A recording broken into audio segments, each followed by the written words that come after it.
Глава региона лично убедился в том, что участковые избирательные комиссии по региону к работе готовы, как стационарно, так и вне помещений. Он еще раз призвал организаторов поддерживать соблюдение мер общественной безопасности на максимальном уровне, подчеркнув, что республика перешла только ко второму этапу выхода из самоизоляции и угроза сохраняется. Для соблюдения санитарной безопасности на участках предусмотрены отдельные входы и выходы для потоков голосующих. Все пункты, помимо арочных металлодетекторов, оснащены антибактериальными ковриками и санитайзерами. Каждый избиратель на входе проходит процедуру бесконтактного измерения температуры, после чего получает индивидуальный пакет с маской, перчатками и одноразовой ручкой.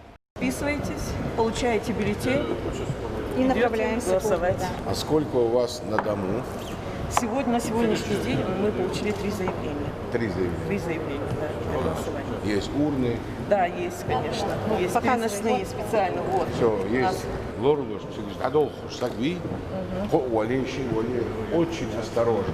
Избирательные участки будут работать с 25 июня по 1 июля. Процедура голосования распространена на недельный срок в соответствии с мерами по недопущению распространения коронавирусной инфекции. В целях обеспечения безопасного голосования Минпромсвязи Ингушетии закуплено суммарно более 350 тысяч одноразовых масок, перчаток и одноразовых халатов, порядка 90 тысяч ручек, а также антисептики, распылители, защитные экраны, бесконтактные термометры, одноразовые стаканы для воды.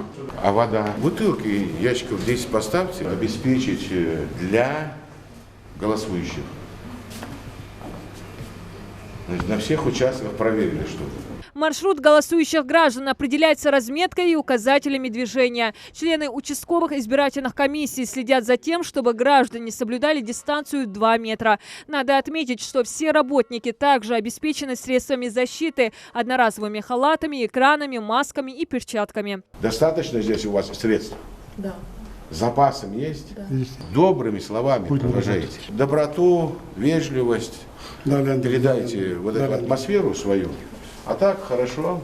Всего в регионе организована работа 137 участковых избирательных комиссий. Проголосовать по поправкам в Конституцию можно несколькими способами. Лично на своем участке или на дому, вызвав члена УИК. Последний вариант особенно рекомендован возрастным гражданам и лицам, входящим в категории риска приобретения тяжелых последствий для здоровья из-за коронавируса. Диана Дударова, Хусен Гагиев, Рахман Цуров. Новости 24.